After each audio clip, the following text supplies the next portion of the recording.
5 seconds.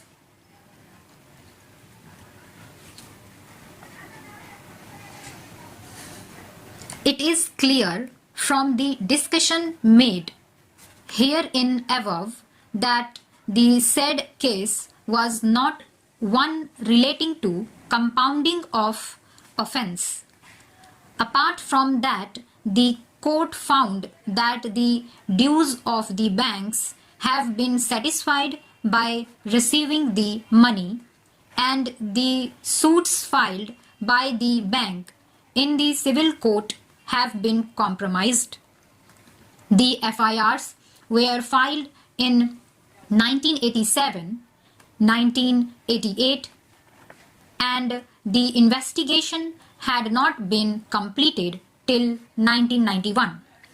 On those facts, the court, rendering the judgment in July 1996, felt that having regard to the lapse of time and also having regard to the fact that there is a compromise decree satisfying the bank's dues, there is no purpose in allowing the criminal prosecution to proceed. On this consideration, this court held the provision of section 482 of Criminal Procedure Code. In the facts of that case, the learned judges had that the bank filed suits for recovery of the dues on account of grant of credit facility, and the suits have been compromised on receiving the payments from the company concerned. The learned court held it an offence of cheating is prima facie constituted. Such offence is a compoundable offence, and compromise decrees passed in the suits instituted by the banks for all intents and purposes amount to compounding of the offence of cheating. In that case, the court came to the conclusion, since the claims of the banks have been satisfied and the suits instituted by the banks have been compromised on receiving payments, the court felt that the complaint should not be perused any further, and therefore the decision of the High Court in quashing the complaint does not require any interference under Article 136 of the Constitution. It is therefore clear that no legal proposition has been laid down on the compounding of offence in Duncan's aggro. This court proceeded on the peculiar facts of the case discussed above. Therefore, the said decision cannot be an authority to contend that by mere sanctioning of a scheme, the offences committed by the appellant company prior to the scheme stand automatically compounded.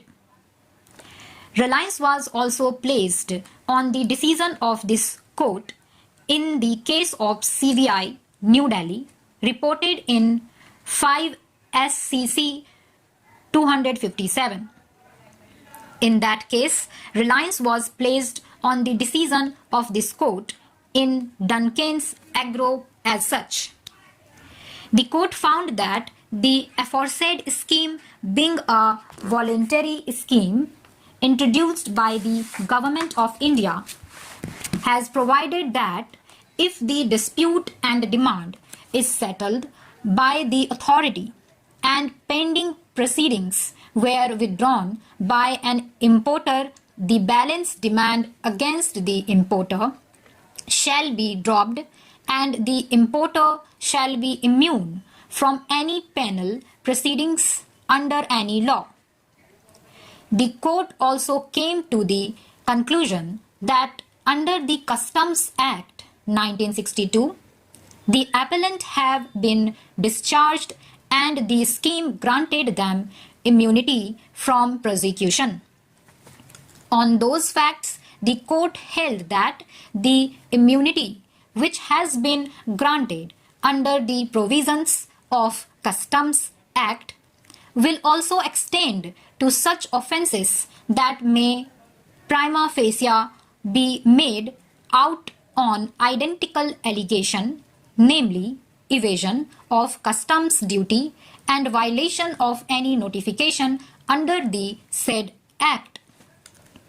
The court also found on a reading of the charge sheet and the FIR that there was no allegation against the appellant of any international deception or of fraudulent or dishonest intention. On those facts, the court held that once a civil case has been compromised and the alleged offence has been compounded, the continuance of the criminal proceedings thereafter would be an abuse of the judicial process.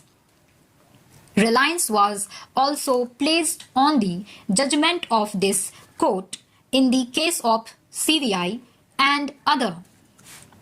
In paragraphs 30 and 31 of the judgment, this court held that dispute between company and the bank have been set at rest on the basis of compromise arrived at between them.